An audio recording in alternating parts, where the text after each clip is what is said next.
All right, our next presenter is Endeavour Silver. Endeavour Silver is a silver-focused mining company which currently operates the Guanacevi and Terronera mines in Mexico and the Kolpa mine in Peru. And today we are joined by Endeavour's CEO, Dan Dixon. Thanks, Kevin. I want to say thanks to BMO, another great conference. We're excited to be here. It's been a transformative last 3 years. In 2024, we produced about 8 million ounces of silver equivalent.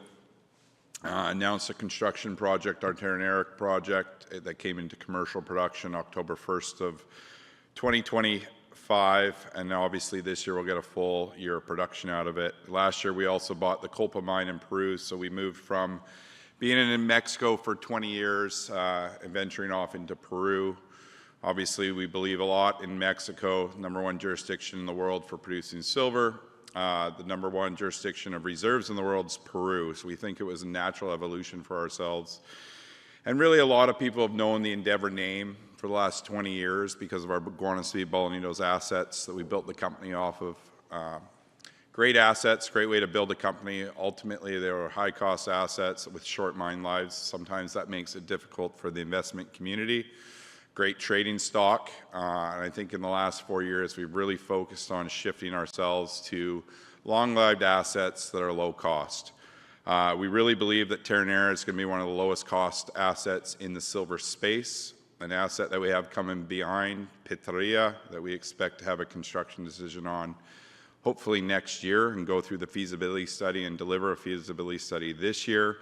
Will help continue our transformation as a mid-tier silver company trying to get into that senior silver space. So again, it's been a transformative last 3 years. We're excited where we're at. We're excited where silver is, and we are one of the leading silver leverages in our space. There's a little bit of our profile. Again, Terronera is coming on this year. It's going to do 5.5 million silver equivalent ounces in 2026.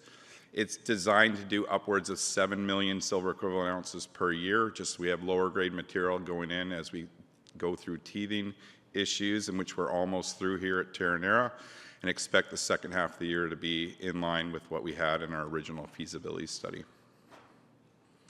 There's our guidance for the year. Cash cost between $12 and $13, all-in sustaining cost $27 to $28, but ultimately 15 million silver equivalent ounces. That's about 60% in silver, so almost 8.5 million ounces of silver, some gold, and a little bit of base metals. Still some sustaining capital left at Terronera, elevated for this year, and ultimately we have our fourth quarter financial statements and year-end financial statements of 2025 coming out Friday morning, and our conference call Friday morning.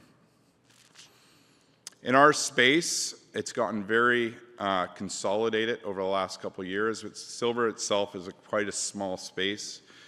We've seen Silvercrest, Gatos, and now Mag Silver chewed up and included in some of our peers here.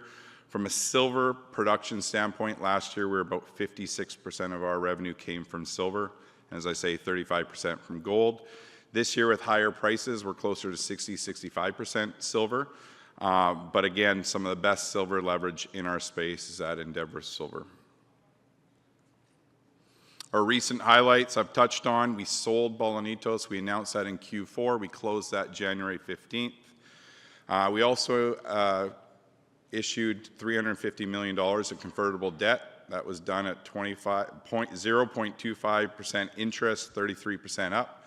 It's actually already in the money. So right now, today, we have just shy of $300 million of cash on our balance sheet and expect cash flows from existing operations to approach $300 million this year. Terronera mine, I think that's where a lot of people are looking at Endeavour, and ultimately they're looking for execution this year. Again, here we have 2,000 ton per day operation. You can see the topography in the area. We spent the last 2.5 years building Terronera. Again, January, February, we've been hitting nameplate capacity up until a couple days ago. We are in Jalisco, as everybody likely knows. Jalisco right now is under code red, so we sheltered our staff at the camp on Sunday night. For supply chain reasons and safety reasons, if we have an accident, we don't have access down into Puerto Vallarta right now, so we are down today and probably until tomorrow, but we expect Terronera to be up and running hopefully before the week's out. Obviously concerning to a lot of people, we haven't had any security issues in Jalisco. It was obviously a surprise to a lot of us Sunday night, the events of taking out the head of the cartel.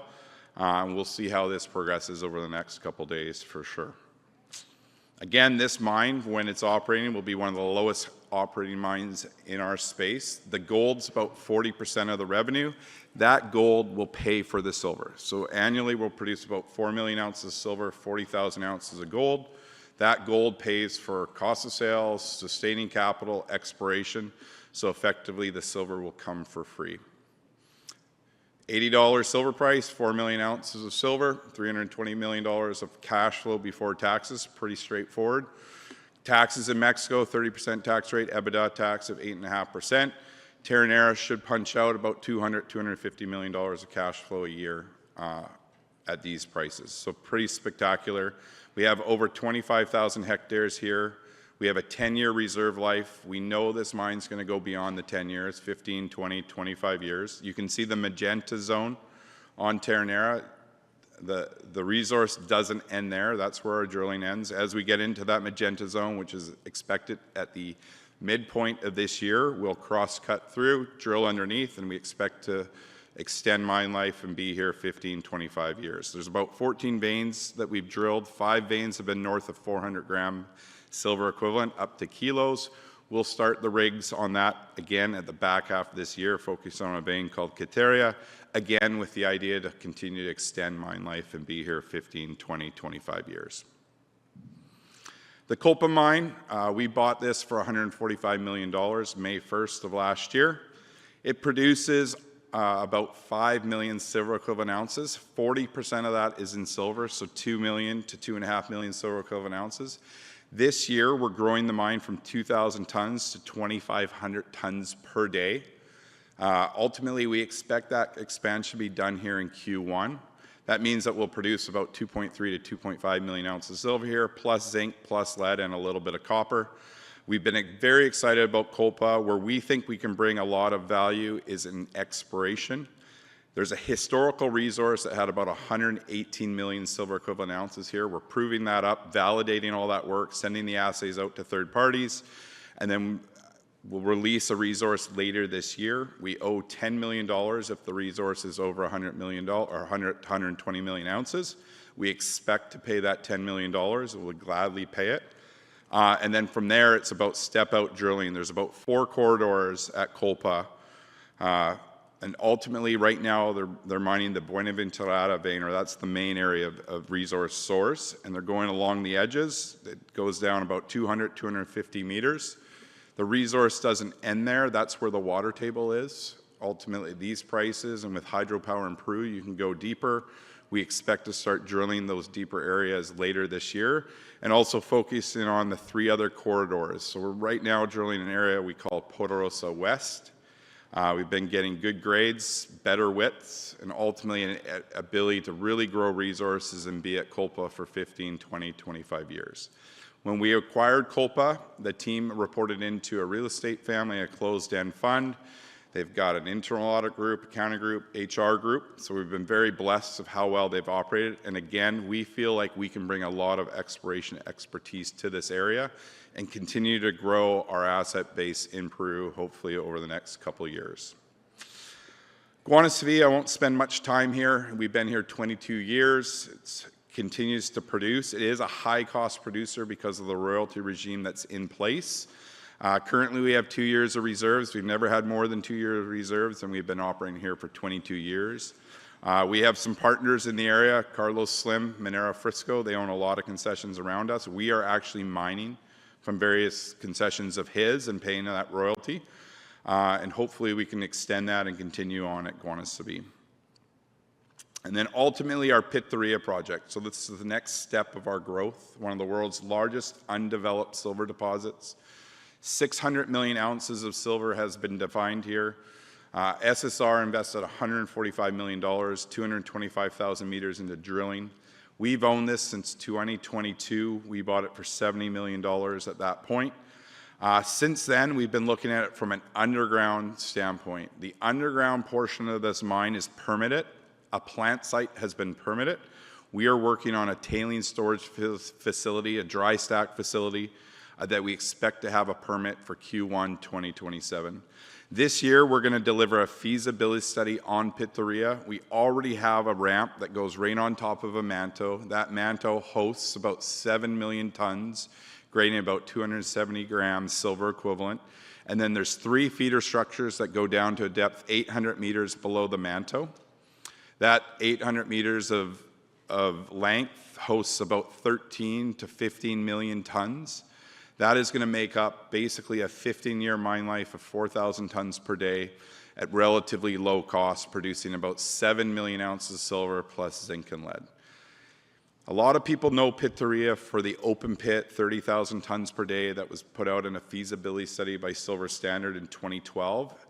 Our underground work does not sterilize that open pit. So there'd still be that access to 400 million ounces of silver as open pit permitting evolves here in Mexico. Again, we're underground vein mining. That's what we know. That's what we understand. We will deliver this as an underground mine in our feasibility study, generate cash flow, and continue to see what else there is here. The district of Pitarrilla had other open starter pits for Silver Standard. We don't know where those feeder structures are, something that we'll look for. Ultimately, we expect to be here 30, 40, 50 years before it's all said and done. So we're very excited about what Pitarrilla can do for us. Lastly, we are on the New York Stock Exchange. You see a cash number there of $57 million. That was at September 30th. Currently, like I say, we're just shy of $300 million. We have great liquidity off New York Stock Exchange. We do close to 15 million shares a day. Obviously, we've seen a significant run in the silver price. That's showed up into our equity price, but we expect more to continue. I think everything's setting up extremely well in the silver space, and I think we've delivered an extremely compelling story, an investment story for silver. So with that, Kevin, I'll open it up for questions. Yeah, I think we're at the end of our time slot, Dan, but thanks a lot. Okay, thank you.